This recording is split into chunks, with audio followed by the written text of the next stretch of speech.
Howdy YouTubians. I'm working on a G.I. Joe with an Astronaut talker box, and I wanted to show you how he works. When I received this from my buddy, it was broken. It wasn't working. The problem was the string was broke.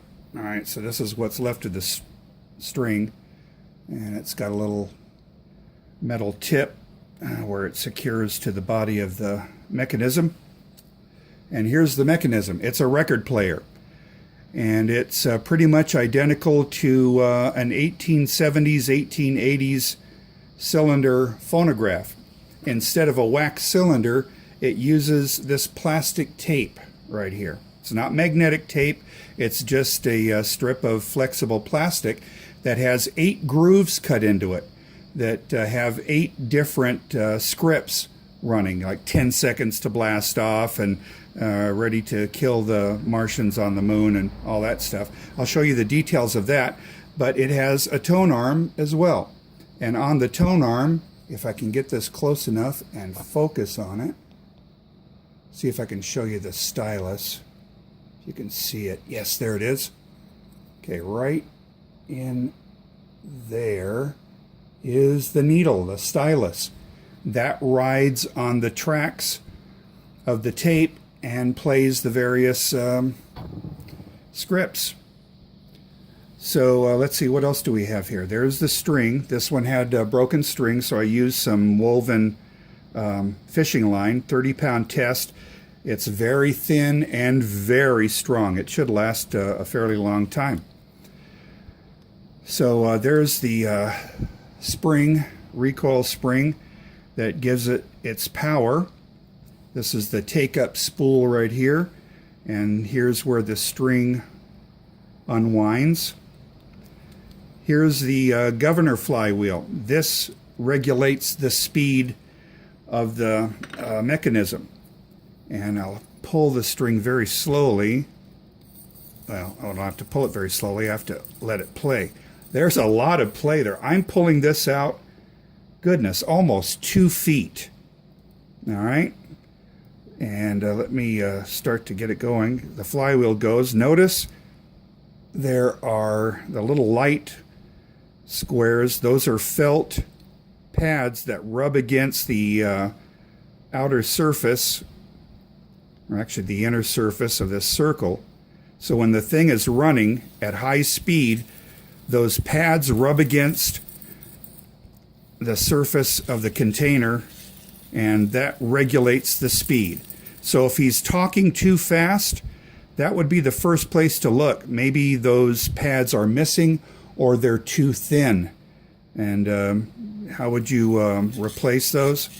Well, you'd have to break off this keeper. It's glued on, but I understand you can break it off and then re-glue it, replace those pads, and he'll work fine. You can actually hear him without the speaker. All right, so I showed you with the stylus. This is the tone arm. This rides on the tape and follows the grooves, and the tape rides on this spring-loaded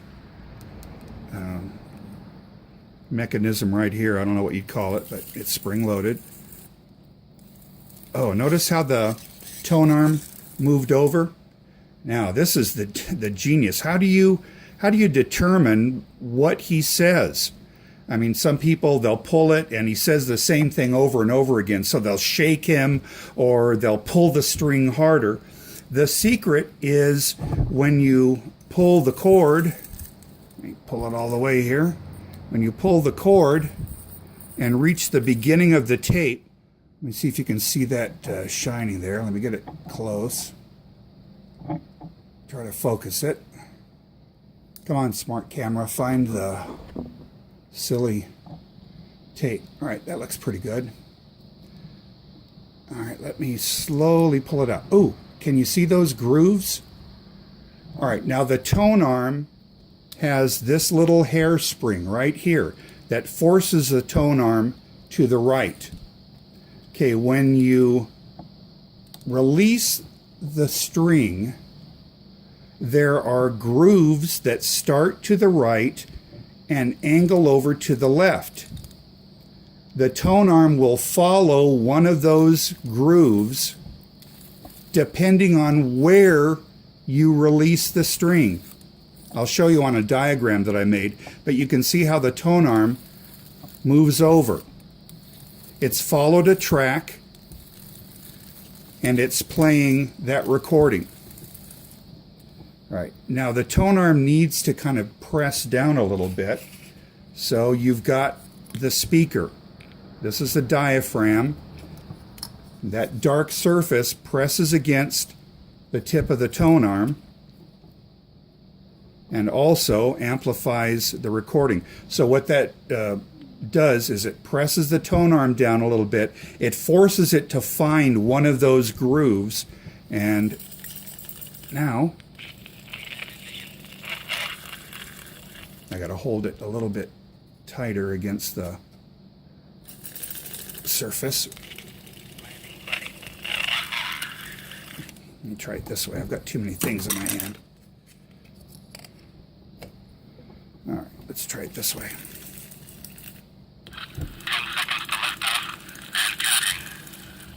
Okay, let me try to find a different recording.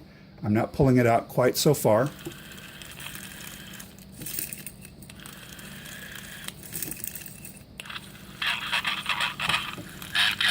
Let me shake it real hard. No, I'm just kidding.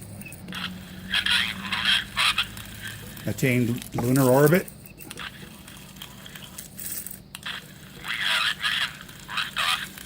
He works.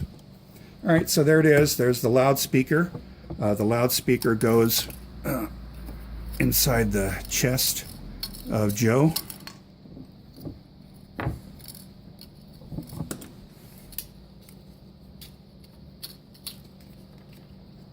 right, and then the mechanism goes inside, presses against the speaker, the string goes out here, and that's how you pull them. Now, anyway, there you have it. That's the G.I. Joe with the talker box, and I hope that you find it interesting. Have a nice day.